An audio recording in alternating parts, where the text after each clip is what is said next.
Hi, I'm Manik Senanayake. Welcome to another Sales Insight moment. And today we are going to figure out how to really react when a customer asks how much is the price.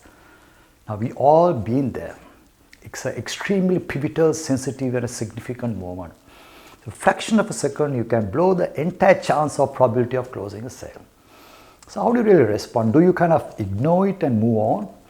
Do you divulge the price? Or say that you will share it later? There are so many options available. So when it comes to revealing of price, there's a golden rule. Never ever reveal the price till you build value. Building value for your proposition comes before revealing of your price. Any presentation is doing really great as long as you are in control of the price, especially if you are not really share the value proposition.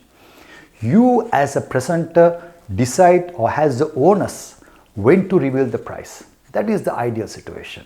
And we all salespeople should work towards that.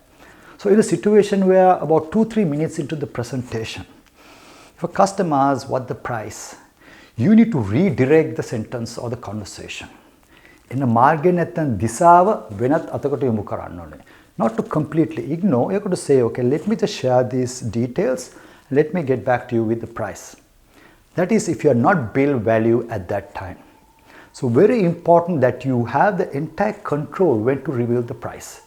Because any moment you reveal the price, you lose control, especially when you have not built value yet. The moment you reveal the price without really building value, you are going to a reactive defensive position, a position from being in control to out of control. You are going from a position of value creation to price justification.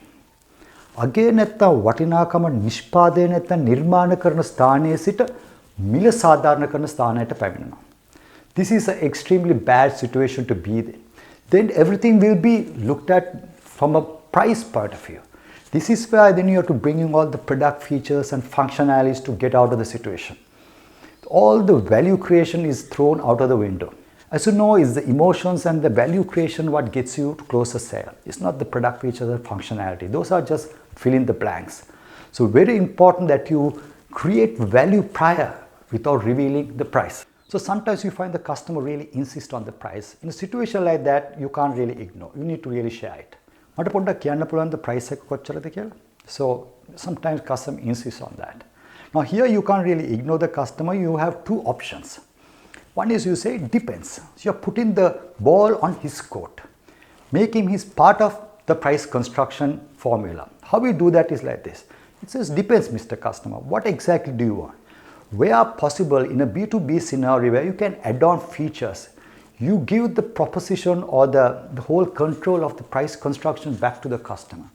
So Mr. Customer, if you want this feature, it's going to cost you more. So he will think in his mind, okay, I need this, then I need it at a cost. So he's become kind of engaged with you, because the idea is to basically to get the customer to justify the price in their mind before you reveal it. So you can give, depends on the customer and keep on adding. That's a one way of doing that. So it's basically what you're saying is giving a range, but more control to the customer. Number two is basically you give three options. So you place the exact price that you want to really promote middle, because humans generally are risk averse. They want to take the middle path. If it is too small, they feel it's cheaper and less expensive. And if it is too large, it will be like too expensive. It's going to go waste. It's like going to a McDonald's. We always go for a regular French fries, more or less. So a small French fry would say it's not enough, or the big one say it will go waste, just like going to a movie and go for a regular popcorn, instead of going for the two other extremes. So position your right pricing middle. So another important aspect of the price inquiry is when the customer says the price is too much. Now that itself is a totally different module altogether, but briefly, how do you really respond? So he might really bring in some relevance or create and show that there are XYZ suppliers are cheaper than your price. How do you really respond? Sometimes at that time you might want to not disagree, but not agree either. You need to acknowledge that fact, but at the same time say, like, we have so much of customers who thought like that. But through testimonials you can share at that time, if where possible, do some demonstration and show the real value proposition that you can really bring to the table. Here you can probably bring and link what are called the three value trinities. You link a specific aspect of his business, which you need to know, to the three value trinities, how you can really increase market share, expand product, or maybe reduce costs, increase revenue. So once you create that link, it creates a greater relevance and excitement. That's a one way of doing it. But if they still insist on price high, probably you need to reframe or shift the paradigm by saying, Mr. Customer, sometimes you may not be able to really match on the price, but we can match on the cost. What does that mean? This is what the great Zig Ziglar used to coin as deconstructing of the price, which means price is a one-time occasion expense, whereas cost is lifetime. Although you might pay a high price to our product, over the lifetime of the product, our product is much more cheaper because there have been lesser visit to the repairman or upgrading of product versions. So you can bring it and tie the cost element to the price. If the customer continue to say that the price is too much, even without listening to your value proposition, is most likely that he actually using price as just to get out of the situation. A lot of salespeople, I see that they bring up this warranty as a really sort of a USP or a selling tool, but it's not a selling tool, it's a after sales service tool. So don't really harp on the warranty.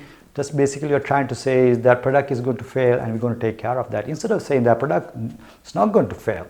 By the way, if you need it's there, but it's just by the way thing. So you don't harp on the warranty issue because, and it's cliche, everyone is using that. So finally what your objective is to basically to make sure that you work with the customer, show and position yourself as if you are helping him, and in the process get them to justify before you the price in their mind. So when it comes to revealing of the price in their mind, it's already been justified. So when that happens, that can lead to some great outcomes. This is Manik signing off with another Sales Insight moment and reminding you, it's time we stop selling and start closing. See you soon.